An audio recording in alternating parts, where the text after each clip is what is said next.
Federal government launches pension plan for self-employed Nigerians. External reserves rise to 6-month high of $44.14 billion. Nigeria's housing sector set to receive a boost. Plus, tax reform and digitalization key to financing development. Details of these and more on this edition of Business Express on the network service of the NTA. I am Vivian Idekbefo.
Nigeria's foreign exchange reserves has increased to a 6-month high of $44.14 billion.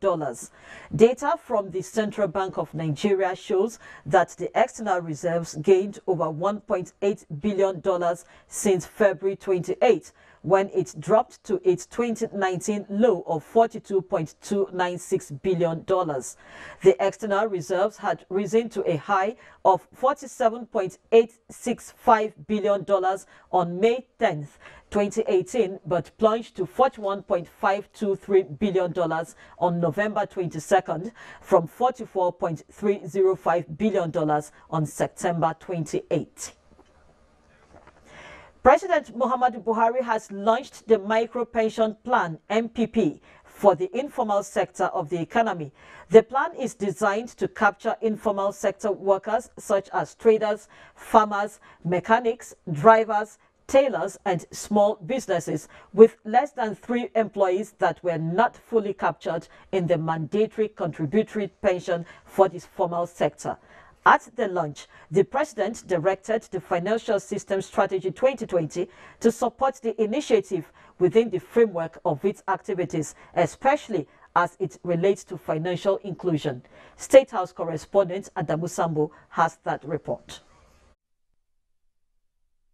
Drama presentation depicting the features and benefits of the micro pension plan sets the tone for the launch of the new pension savings product as President Muhammadu Buhari formally registered Sagiri Shawai, a Keke Napep operator from Karu village, as first participant. Designed to fit the peculiarities of the various informal sector workers, the micro pension plan, which democratizes the savings culture in Nigeria, perfectly aligns with the social investment programs of the federal government. For President Muhammadu Buhari, the macro pension plan is a natural next step towards consolidating the achievements recorded so far by the provision of grants, concessionary loans, and technical support to farmers, traders, and SMEs through the SME clinics, thereby changing lives in many positive ways. The federal government will continue to support the National Pension Commission to ensure a successful rollout of the product. The Financial System Strategy 2020 is also hereby directed to support this initiative within the framework of its activities, especially as it relates to financial inclusion. In addition to this program, we are also working tirelessly to sanitize some of the rot within the pension system we inherited. The president promised Nigerians that despite the lean resources of government, his administration is committed to resolving all pending issues on pension payment in the country. We will ensure all hardworking Nigerians in the private sector, both formal and informal, can retire without fear. We have already started on this journey. We must all come together to ensure these reforms are fully implemented and their positive impact is felt by the rightful beneficiaries. This is the first time such a window of opportunity is being opened to self-employed Nigerians and those working in the informal sector to participate and enjoy the benefits inherent in the contributory pension scheme. The pension fund administrators, consistent with the guidelines developed by PENCOM, have put in place appropriate structure and infrastructure to ensure adequate coverage of the plan and trained manpower to facilitate excellent customer service to the participants. Records from the National Pension Commission show that as at January 2019, Nigeria has over 8.74 trillion naira pension assets belonging to over 8.4 million formal sector participants. This is not only changing Nigeria's financial landscape, but also transforming the course and pace of its socio-economic development. Now, information from the Debt Management Office indicates that the federal government plans to borrow 1.6 trillion naira to fund the 2019 budget. The Director General of the Debt Management Office, Patience Oniha, says the government had been reducing its level of new borrowings, which dropped from 2.2 trillion naira in 2017 to 1.6 trillion naira in 2018. She also notes that about 1.6 trillion naira is the amount earmarked to be borrowed in 2019. The government adopted a 50-50 approach to spread its borrowing between international and local borrowings. With a whopping 16 trillion naira from the Central Bank of Nigeria, the pension scheme managed mortgage institutions and other related financial services organizations, Nigeria's housing sector is set to receive a boost. This is because efforts are being made to allow pension contributors to access 25% of the savings in their respective retirement savings accounts for mortgage finance. In order to facilitate this, the National Pension Commission is currently discussing with the CBN, mortgage firms and other relevant stakeholders to fine-tune a guideline that will regulate this initiative.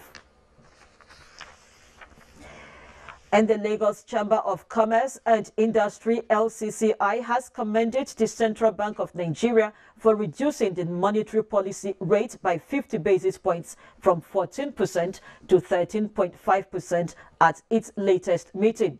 The Director General, Lagos Chamber of Commerce and Industry, Muda Yusuf, says the action aligns with the clamor of the private sector. He added that the private sector had canvassed for a relaxation of the tight monetary policy regime in the light of weak consumer demand, fragile economic growth, and high rates of unemployment. Also, in its efforts towards expanding the Nigerian banking population, the Apex Bank has taken its financial inclusion campaign to secondary schools with a view to catching them young. Deputy Governor Financial System Stability Aisha Ahmed said the quest for financial inclusion needs to be taken to schools to build in them a culture of savings and investments. Joy Uzo completes that story. Even though you know about money, it's always good to remind yourself of what the key... Mentoring students on financial independence in growing the economy is the interest of the Central Bank of Nigeria's visit to schools to teach the students the importance of savings and investment. Prudent management and being resourceful is among factors identified to stand individuals out. Point buttressed by the Central Bank Deputy Governor, Aisha Ahmed, stressing the need for wise savings.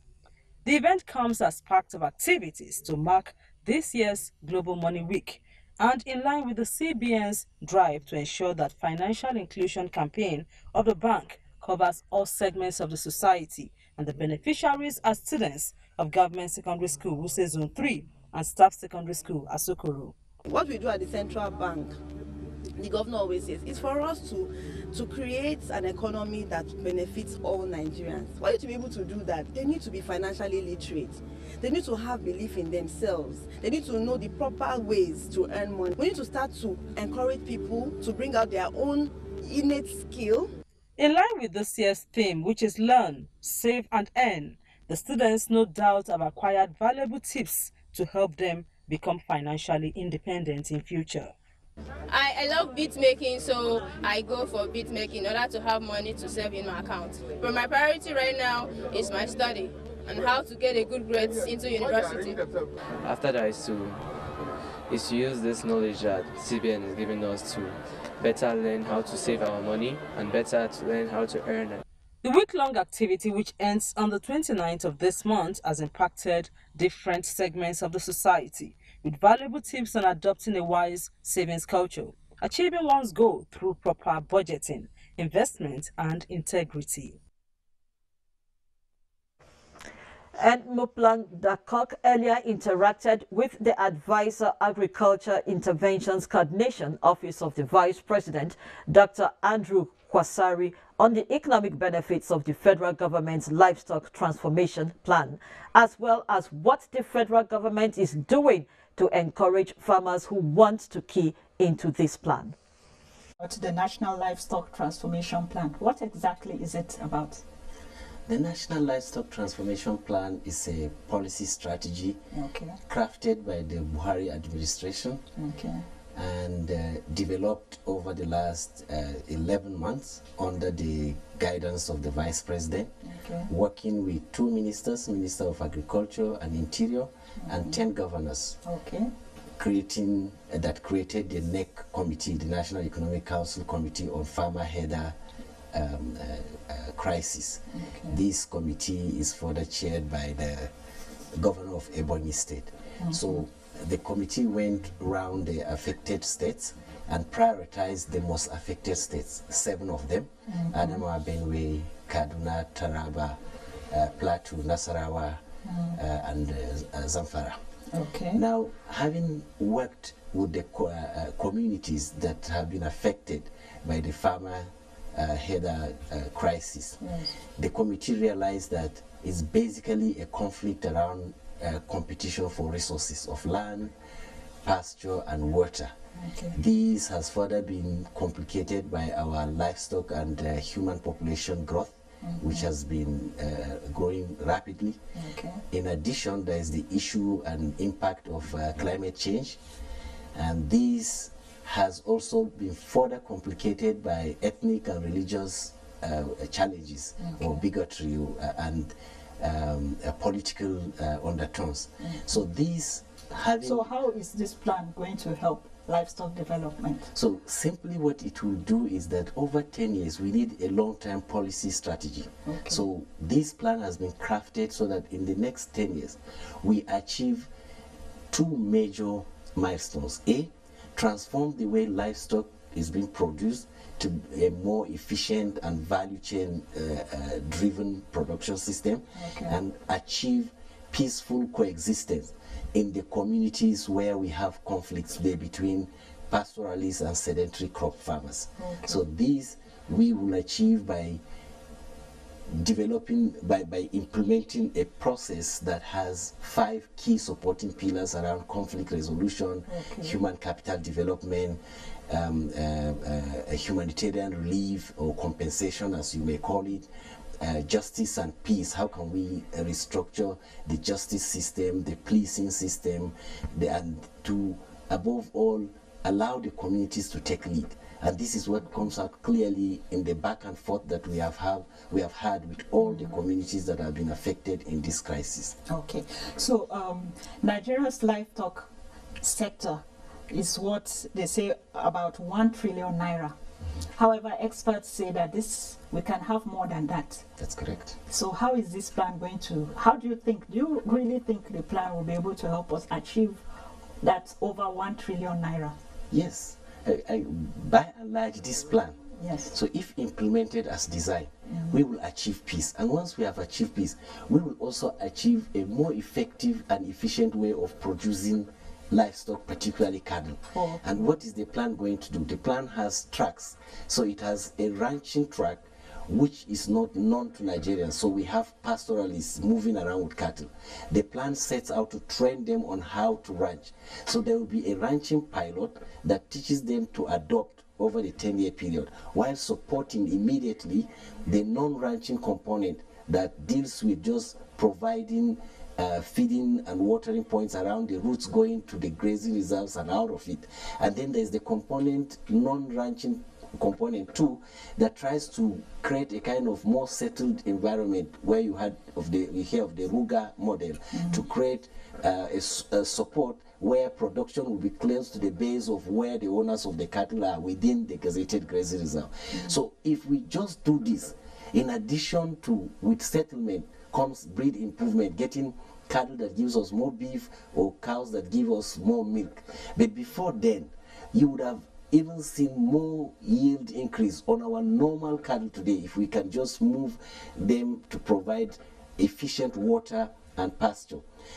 And then you have also a rub-off for the crop producing communities that are around here, around these conflict areas. Once there is peace, there will be more sustainable production and increase in yield of soybean and corn that can further develop our livestock subsector. You know, really nice. But let's talk about the figure. You're looking at 10 years from now. That's correct. Can you peg a figure to it? Above 1 million naira. Do you have any specific amount that we are likely going to make above 1 million naira in the next 10 years? In fact, the plan as it is today will generate, not when you say 1 million, it's not 1 trillion. Today, the livestock, the losses that has been quantified by this conflict is over 5 trillion. So the livestock subsector, if this plan is implemented as designed, and we can settle our pastoralists to give us basic increase in beef and milk, and then the related value addition, because there's a value addition component to it, we can more than generate the total losses of the 5 trillion, not only 1 trillion, we easily in the next 10 years from this plan. Okay, so let's talk about beef in the country. That's right.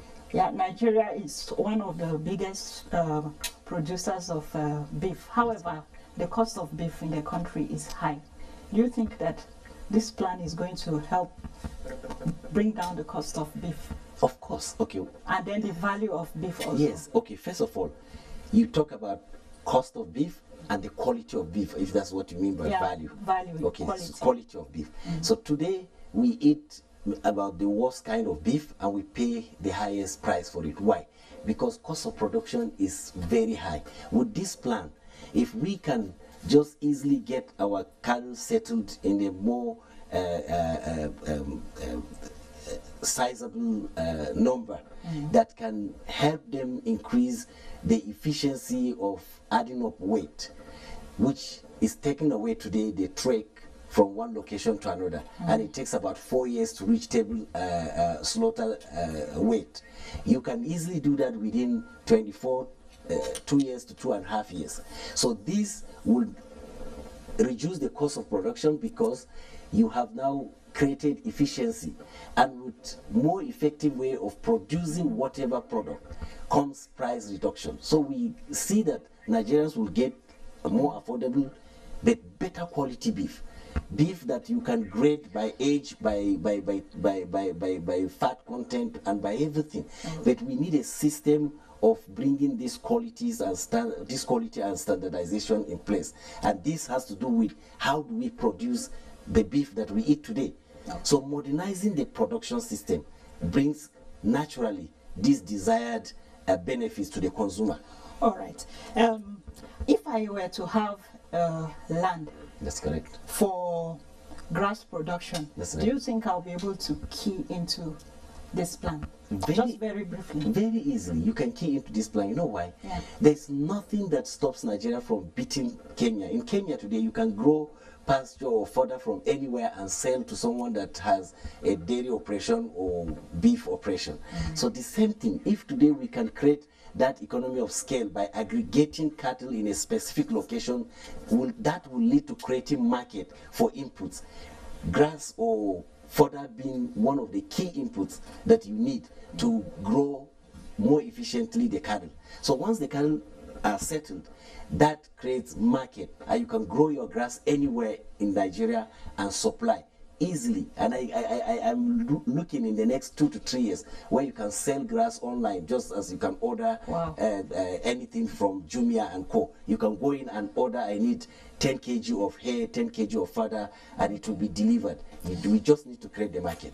Thank you very much, Mr. Andrew Kwasari, for talking to us about this plan on livestock today on Business Express. Thank you very much. It's my pleasure. All right. Thank you.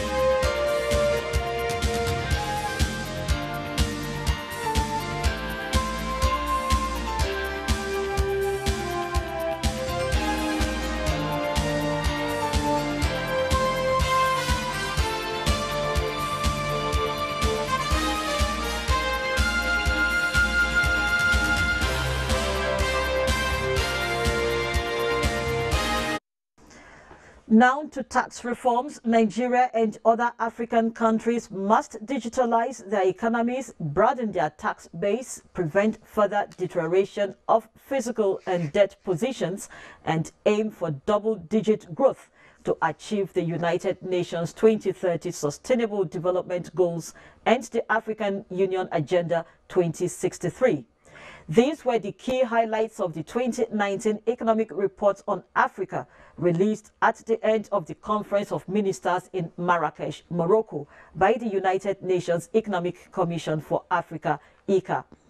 With focus on fiscal policy, ECA's Executive Secretary Vera Songwe said Africa's government revenue, which accounts for 21.4%, is not sufficient to meet countries' development financing needs.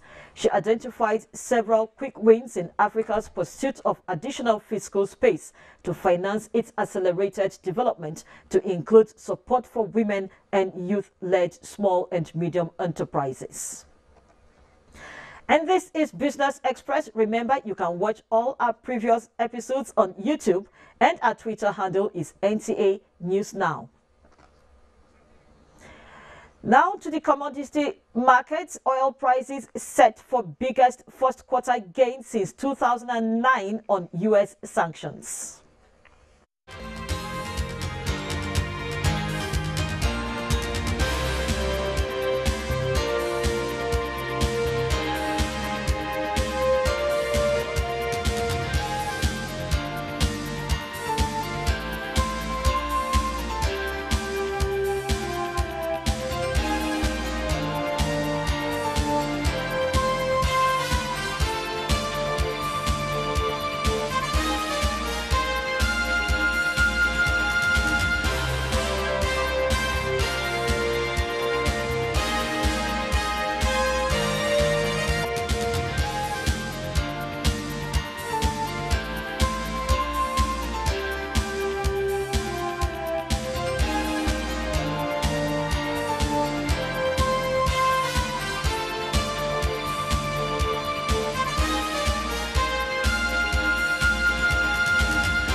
Back home, the last trading day of the week saw the Nigeria Stock Exchange All-Share Index close on a bullish note.